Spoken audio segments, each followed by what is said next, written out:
So hey, what's up guys? Welcome back. आज चाहिँ हामी रुम खोज्न गइरहेछौँ है। एन्ड आज हामी कस्तो कस्तो रुम हुन्छ त्यसको बारेमा पनि कुरा गरिन्छ हैन।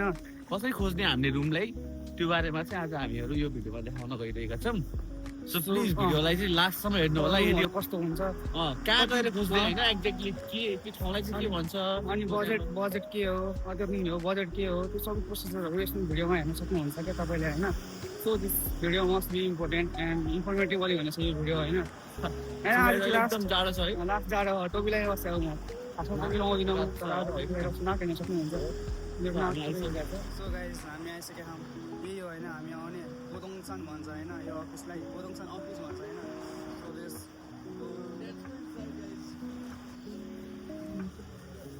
안녕하세요. हामी बनाउँछ होइन, अब गएर अब सोध्ने हो। फाइनली गाइस हामी चाहिँ अहिले बोदोङसान अफिसमा छौँ हैन। अनि रुमको लागि सोधिरहेछौँ। एन्ड हामीलाई चाहिँ कलेजको छेउमै चाहिने हो रुम। एन्ड सो हामी चाहिँ लोकेसन भनेर अनि रुम खोज्दै छ। हामीलाई चाहिँ त्यस्तो महँगो नि चाहियो होइन, जस्ट एफोर्डेबल हुन्छ नि। 1 लाख डिपोजिट अनि स्टुडेन्ट्सहरूको लागि अफोर्डेबल हुने खालको रुम होइन, 1 लाख डिपोजिट अनि 28 डिपेन्ड गर्छ मन्थली। अब रुम चाहिँ राम्रो हुनु पऱ्यो। हामीले स्पेस जस्तो हामीले खोजिरहेको छौँ होइन गाइजहरू। त्यही भएर अब अहिले कस्तो हुन्छ सर्भर चाहिँ नेक्स्टमा अब हामी रुम हेर्न जान्छौँ होला। एन्ड तपाईँको रुमको अलिक झलक देखाइदिन्छौँ कस्तो रुम हुन्छ, के फेसिलिटीहरू पाउँछ, आफूले चाहेको फेसिलिटीहरू एभाइलेबल हुन्छ कि हुँदैन, जेनरल त्यहाँ हुने फेसिलिटीहरू चाहिँ के हो, आफूले के डिमान्ड के गर्न सकिन्छ त्यो सबै बुझिन्छ है अहिले एकछिनमा। अनि तर होइन कोरियामा चाहिँ लाइक रुमहरूमा चाहिँ पुरा स्टुडेन्टहरूको लागि चाहिँ चाहिने कुरा सबैहरू पहिले नै राखिरहेको हुन्छ भन्ने कुराहरू सुनिरहेको हुन्छ हामीले। किनभने पुरानो दाइ दिदीहरूसँग कुरा गर्दाखेरि चाहिँ त्यस्तो त्यस्तो हुन्छ भाइहरू त्यस्तो भन्दाखेरि भएको लेट्स सी होइन। अब यो कुरालाई अहिले एक्सपिरियन्स चाहिँ गरौँ।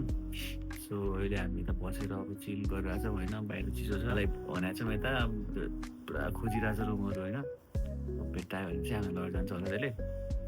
अनि हामीहरू चाहिँ मन परेन रुम चाहिँ लिने, नत्र चाहिँ केही छैन। त्यो धेरै हुन्छ एकै ठाउँबाट मात्र है यही रुममा बस्नुपर्छ अनि यही ठाउँबाट गर्नुपर्छ भन्नु मात्र, मतलब त्यो गर्नु नै पर्छ भन्ने हुँदैन। त्यही भएर हजुर गाइजहरू लोकेसन हुन्छ नि, अब यो ठाउँबाट यहाँ मिटिङ हजुरहरू सेटिस्फाइड छैन त्यो कुरा उसको कुराहरू रुमबाट भनेपछि नेक्स्ट ठाउँमा गएर चेक गर्न सक्नुहुन्छ। किनभने केही कुरा चाहिँ अर्को ठाउँमा चाहिँ मतलब त्यस्तै खालको रुम अनि हल्का लो रेन्ट त्यही कुरा पाउँदैछ हजुरले। अनि अलिक फेसिलिटी राम्रो भएको रुम पनि पाउन सक्छ, खोज्यो भने चाहिँ पनि मिल्छ नि त। त्यही भएर गाइजहरू यो यस्तो रुमहरू खोज्ने कुरामा चाहिँ एकदम बरु 1 हप्ता चाहिँ टाइम लिएर हुन्छ नि, एकै दिनमा गएर खोज्नु सक्छ। त्यस्तो गर्दाखेरि चाहिँ जल्दीको काम शैतानका भने जस्तै फेरि शैतानको घर होला फेरि 100 बेस्ट रेन्टमा बस्नु पर्ने मिल्न सक्ला। तपाईँहरू रुम खोज्नु भने लिस्ट बनाउनु के चाहिन्छ, रुममा के चाहियो होइन। अब चाहिँ टाइम भयो जस्तो। ल प्लिज हामी चाहिँ रुम हेर्न गइरहेछौँ होइन, हामी आफ्नो वेमा छौँ। सो अब चाहिँ 5 मिनटमा चाहिँ हामी रुम लोकेसन पुगिन्छौँ अनि रुम एक्सप्लोर गर्छौँ होला। So finally guys this is our first room. Let's go this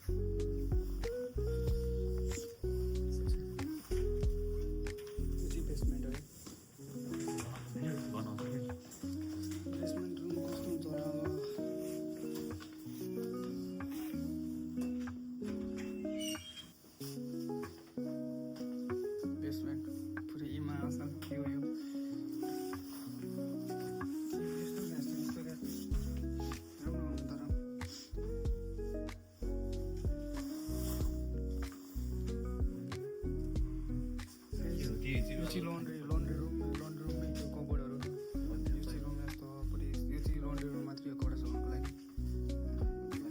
कुन जमाना गयो यो हेर टुटे फुटे तपाईँलाई चाहिँ मन परेन यो चाहिँ सुत्दिरहेँ है खाना हुन्छ तुर्किँदैन मलाई चाहिँ मन परेन। यो चाहिँ study table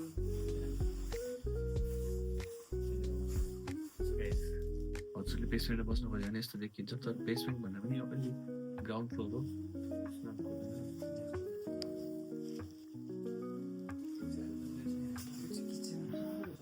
kitchen sorry toilet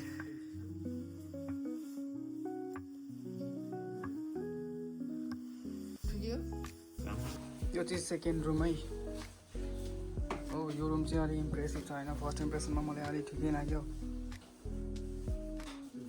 microwave fridge ओ यहाँ डाइनिङ टेबल नै रहेछ त्यहाँ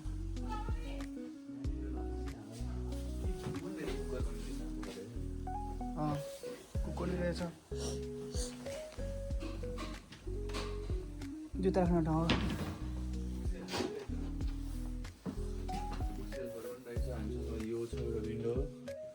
बुक्सेल्फ नि विन्डो नि एउटा बेड छ तर यत्रो बेड छ यार लास्ट टाइम एउटा इन्डक्सन छ कुकर छ नि त कुकर छ नि त तर यो छुट्टी रुममा खाएको त्यो चाहिँ अलिक राम्रो छ क्या यो चाहिँ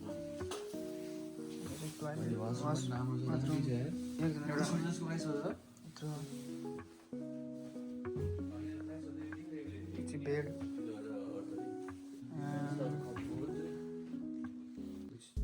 कम्फोर्ट पनि ठिकै छ खोइ हटा त यो फोजोङको मलमा आयो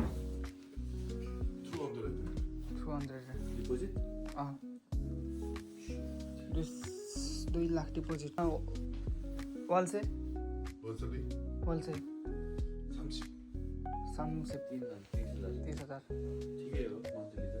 2 लाख डिपोजिट अरू अनुसार ठिकै हो तर यो यत्रो होइन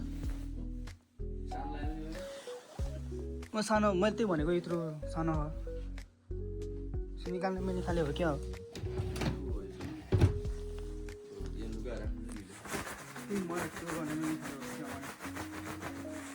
रुम चाहिँ ठिकै छ बट डिपोजिट चाहिँ महँगो भयो अलिक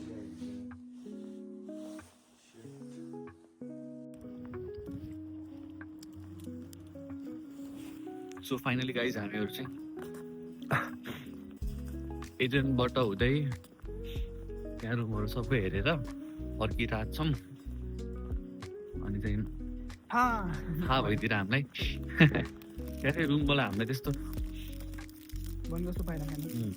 हुँदैन तर एउटा कुरा चाहिँ के बुझ्नुपर्छ गाइजहरू भन्दाखेरि रुम खोज्दाखेरि चाहिँ होइन सबै आफूले सोचे जस्तै चाहिँ मिल्दैन या त आफूले सोचे जस्तै मिल्नलाई चाहिँ दाम हुनुपर्छ दाम होइन अब स्टुडेन्ट्सहरूलाई चाहिँ सुरुमा आउँदाखेरि दाम त हुँदैन अब दाम हुने मान्छेले चाहिँ गर्न पायो पैसा हुँदैछन् अब पैसा चाहिँ एकदम एडजस्टेबल अफोर्डेबल चाहियो सबै कुरा त्यस्तो चाहिँ अलिक गाह्रो हुन्छ धेरै कुराहरू चाहिँ कम्प्रोमाइज गर्नुपर्छ डन भएर अर्को ठाउँमा गएर हामी खोज्ने हो यस्तै हो गाइज अब है आफ्नो मेन्टली एकदम स्ट्रङ हुनुपर्छ यहाँ त्यही भएर झर्न रिस उठ्छ होइन झर्न अझ खुसी होला मान्छे झर्दै रिसा होला होइन अनि त्यसपछि स्याड भइदिएला यो सबै त अब दिस इज लाइफ के अब गाइज अब नयाँ नयाँ कुराहरू एक्सपिरियन्स गर्ने हो यो फर्स्ट टाइम थियो हाम्रो होइन अब फर्स्टमा चाहिँ हामीले जति सक्दो एक्सप्लोर गरेर ठाउँलाई के भन्छ अब एक्सप्लोर गरेर नयाँ नयाँ कुराहरू जान्न सिक्ने